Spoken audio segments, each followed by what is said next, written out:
Hey everyone, it's Jenna from Cruise Blog. Today we're going to talk about the 7 things you should never buy on a cruise ship. Let's jump in.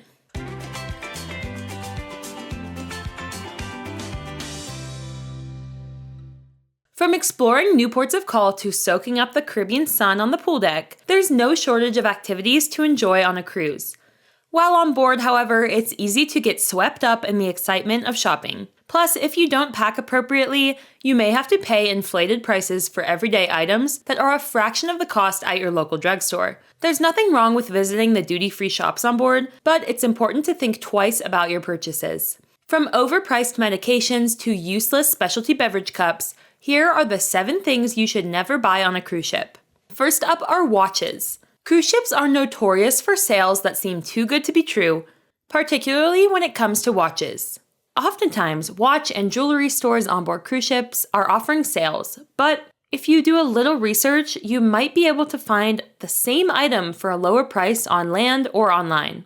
If you're in the market for a new watch, do your research before making the final decision. Typically, a few minutes on the internet can reveal whether you're getting the best price or not. On that note, many previous cruisers also advise against purchasing gold chains on a cruise ship. On a Reddit thread, Choro Desk writes, they have all sorts of strategies to make it seem like a good deal, and people think duty-free must mean savings. But it's not really. They just price that into their margin instead. They dedicate prime real estate on a cruise ship to selling this. They are not doing charity work. So just pass on the vacation jewelry and watches, or if you do want to buy something, double check to make sure it's a good deal. Next up are spa treatments. While there's nothing wrong with treating yourself on vacation, spa treatments on a cruise ship aren't cheap. For example, on my upcoming Icon of the Seas cruise, Royal Caribbean's cruise planner advertises a 75-minute Swedish massage starting at around $153 per guest. However, the deal is only valid on embarkation day. If I were to book a massage while at sea or docked at Coco Cay, the price would increase to $175. And these prices don't include Royal Caribbean's 20% gratuity, bringing the cost to $183 and $209, respectively. A good tip for those who want to be pampered while on their cruise is to look for deals ashore. Let's say you're visiting Cozumel and booked a day pass to Mr. Sancho's Beach Club. One of the club's amenities is the Sea Sense Spa. The semi-open cabana allows you to enjoy your massage while feeling the ocean breeze. Plus, a 45-minute massage is only $88, while a 60-minute treatment is $113.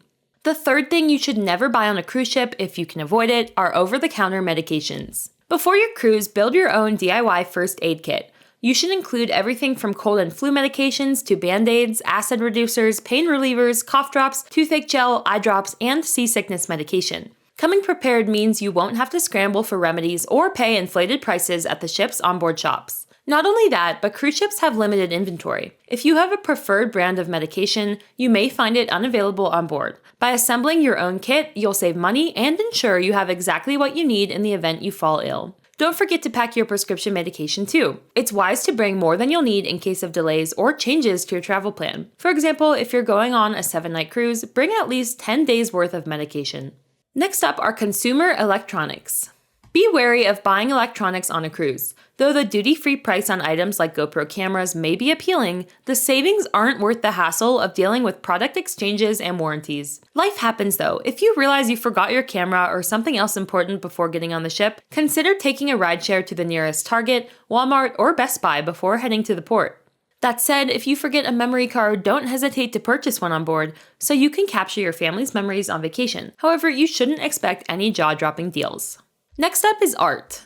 Cruise ships have art galleries with artwork available for purchase. While you can peruse the works on your own time, there's typically an art auction where you can bid on artwork with other interested passengers. Many cruise lines partner with reputable galleries, but not all artwork is created equally. Before making a large purchase on your ship, understand that the artwork's pricing may be inflated or not reflective of its true value. The 6th thing you should never buy on a cruise ship is sunscreen. Something I learned very early on during my first cruise as an adult was that it's best to bring more sunscreen than you think you'll need. Growing up, my parents handled packing all the essentials. However, once I began cruising without them, I realized how foolish it was to underestimate the amount of sunscreen I'd need. Prices on board and in port are far more expensive than ordering a pack off Amazon or running to my local Walmart. For example, Sunscreen at Half Moon Cay, Carnival's private island in the Bahamas, runs around $27 for a single bottle. In comparison, a 2-pack of 50 SPF Banana Boat sunscreen is only $14 on Amazon. If you don't use all your sunscreen, you can bring it home to use at sporting events, the pool, or hiking. In other words, there are plenty of opportunities to make use of leftover sunscreen and get your money's worth. And finally, the last thing you should never buy on a cruise ship are Souvenir beverage cups. From cruise line specific cups to limited edition merchandise celebrating a ship's launch, Souvenir beverage cups are often a waste of money. While you might think you'll reuse collectible cups at home, they often end up tucked away in a cabinet. Plus, if you have a drink package, these cups usually aren't included, meaning that you'll have to spend more money on top of the price of your package. Some drink packages include a reusable cup too. If you get Royal Caribbean's deluxe beverage package, for instance, you'll receive a refillable soda mug that you can take home. Instead of buying souvenir cups, visit the onboard store and consider purchasing a ship model or other souvenir that will have more long-term value. Well, everyone, that's all we have for today. Have you ever purchased any of these items on a cruise before, and do you regret it? Let me know in the comments below. Please don't forget to subscribe to Cruise Blog and turn on your notifications so that way you're notified every time we post a new video. Until next time, happy cruising!